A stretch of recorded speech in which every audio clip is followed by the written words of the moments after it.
Assalamualaikum warahmatullahi wabarakatuh. Salam, namo budaya, salam sejahtera untuk kita semua. Yang terhormat Ibu dosen Yulia Hanasalina, SIP AP, selaku dosen pengampu mata kuliah Sistem Hukum Indonesia. Perkenalkan, saya Julia Sasari Fadila dengan NIM 25042026. Di sini saya akan menjelaskan materi mengenai Sistem Hukum Indonesia.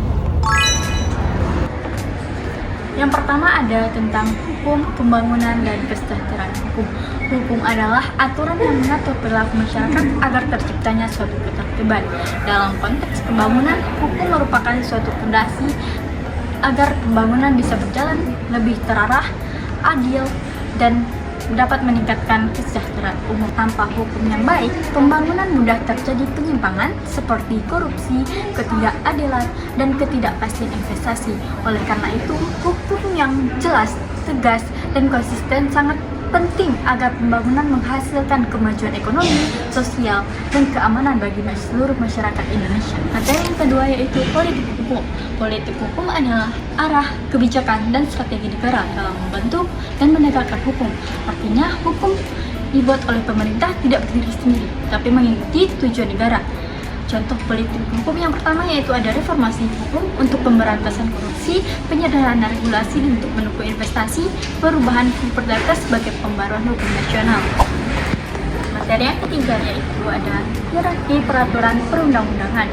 Hierarki adalah tingkatan kekuatan hukum dari setiap jenis peraturan. Urutan hierarki dari yang tertinggi sampai yang terendah adalah yang pertama yaitu ada Undang-Undang 1945, TAP MPR, Undang-Undang, PP, Perpres, Perda, Provinsi, dan Kota.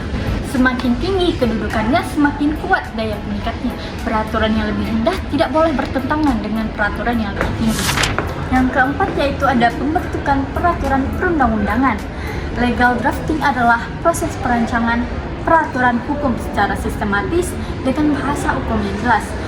Prosesnya yaitu ada perencanaan, penyusunan naskah akademik, penyusunan draft RUU, pembahasan bersama lembaga terkait, pengesahan, pengundangan, dan sosialisasi.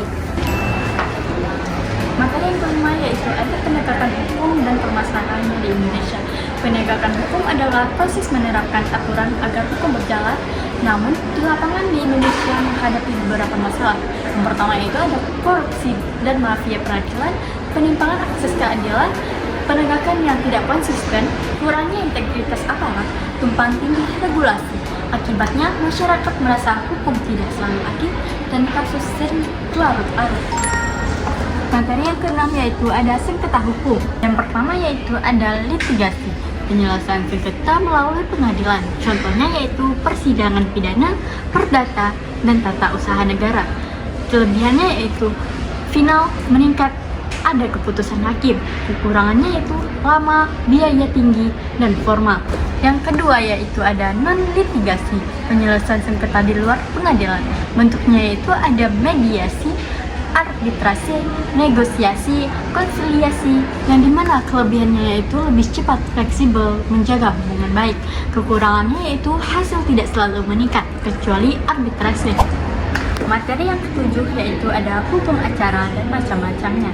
Hukum acara adalah aturan bagaimana hukum dijalankan di pengadilan. Macam-macamnya yaitu yang pertama ada hukum acara pidana yang dimana diatur dalam KUHP. Yang kedua yaitu hukum acara perdata diatur dalam HIR. Yang ketiga yaitu ada hukum acara tata usaha negara. Yang keempat ada hukum acara Mahkamah Konstitusi. Yang kelima yaitu hukum acara peradilan agama. Isinya mencakup prosedur penyelidikan, penuntutan, pembuktian, persidangan, hingga putusan.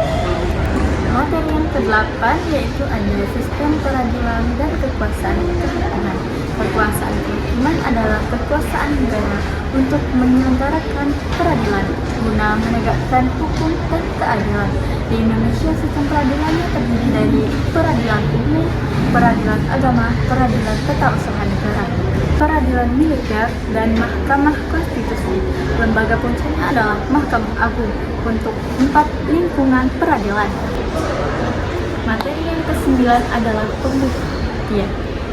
Pembuktian adalah proses membuktikan fakta dan kebenaran dalam persidangan melalui alat bukti. Prinsip pembuktian yaitu beban pembukaan ada pada pihak yang mengajukan klaim. Bukti harus sah menurut hukum.